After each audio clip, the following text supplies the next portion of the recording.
Sa Davao City, prioridad ng city government ang pagkakaroon ng sapat na pagkain habang ang mataas na presyo ng petroleum products ay naging dahilan din ng pagtaas ng presyo ng mga pangunahing bilihin. Tiniyak ng City Agriculture Office na sa kanilang inventory, sapat ang supply ng basic commodities tulad ng bigas at iba pang agricultural products.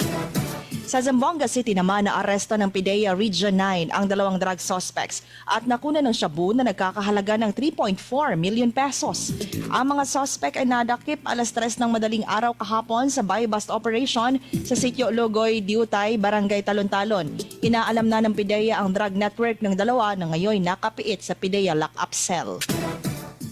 Sa Basilan, matagumpay na naisagawa ng Army ang coastal and underwater clean-up drive sa Fuego Fuego Beach sa Isabela City. Pinangunahan ng 1101st Infantry Brigade ang clean-up drive kasama ang local government unit upang panatilihing malinis ang baybayin ng lungsod at ng lalawigan. Maraming plastics at non-biodegradable materials ang nalikom ng Army divers.